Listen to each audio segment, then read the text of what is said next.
Alright, folks. The cat's out of the bag. Now, if you remember, on January 6th, 2021, I did a 12-ish hour live stream. I think it was more like 14, 15 hours. I watched the entire thing unfold. Max is a dog. And one of my takeaways upon watching it was that the cops let them in. And at the time, this was extremely controversial. I had a lot of people in my chat saying that that's probably not true. Almost every single mainstream media outlet said that that's probably not true. In fact, a lot of mainstream media were heaping praise on the police, saying that they did a great job. If you watched what happened on January 6th, especially in real time, and if you know anything about law enforcement in this country, I'm sorry, I just drank a lot of seltzer, so I'm a little burpy. You know that the cops let them in. You know that there were off-duty law enforcement.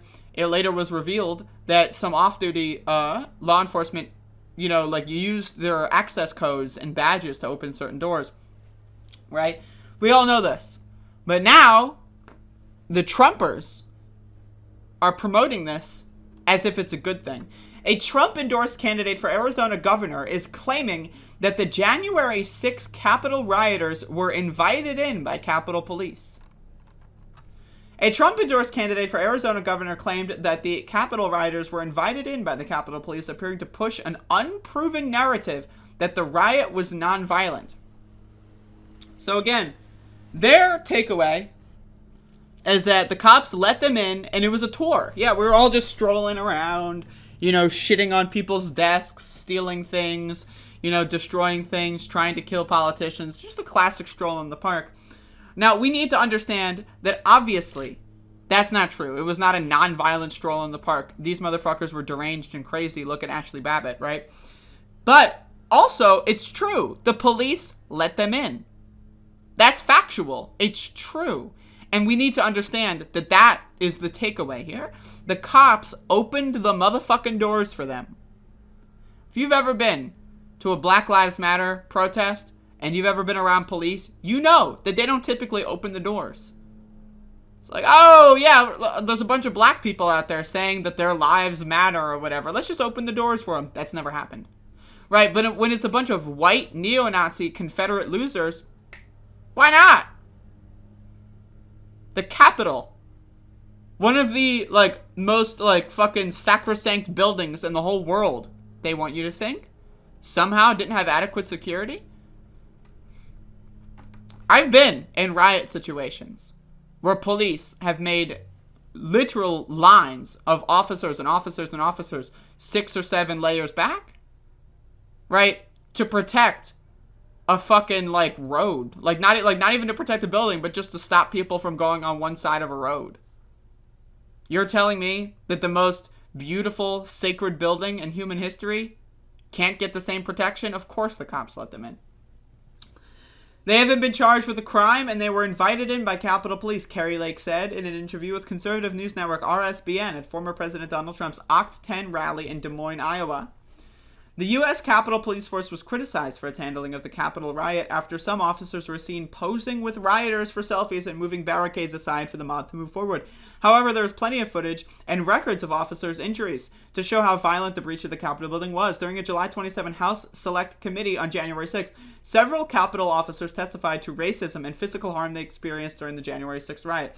According to the DOJ, more than 1,000 assaults were committed against police officers. However, conservative figures have repeatedly minimized the violence that took place at the Capitol on January 6th. In May, Georgia Representative Andrew Clyde likened the Capitol rioters to tourists. And in September, North Carolina Representative Madison Cawthorn said in an interview that the rioters were mainly normal people who were kind of wandering in. Madison Cawthorn also infamously said that he's currently planning a second attempt at January 6th. But that's not important. I mean, y'all really need to y'all really need to understand what these motherfuckers are doing here. Right? We're fucked. Where's the Democrats on this? They don't care. Where's the mainstream press on this? They don't care. No one cares. We have a fascist movement building in this country. It's been brewing for decades, centuries. And now it's reached a boiling point. The first bubble was spotted in Charlottesville, I would say.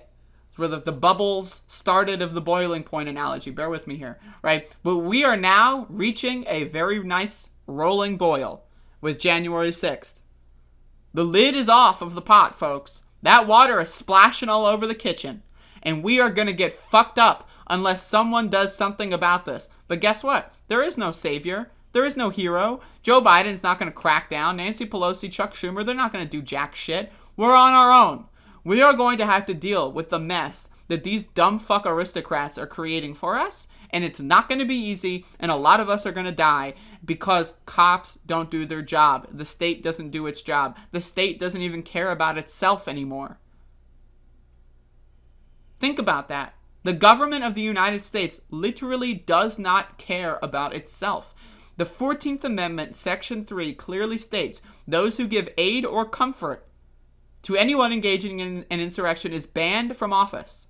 Yet, Marjorie Taylor Greene is still a House member. Lauren Boebert still a House member. Madison Cawthorn still a House member. Ted Cruz still there. Josh Hawley still there. What the fuck's going on? Constitutionally, they should be banned. But they're not. Because the government at this point has given up. It's like, you know, when you get diagnosed with stage 4 cancer and you're just like, fuck it. That's the U.S. government. It's fucked up.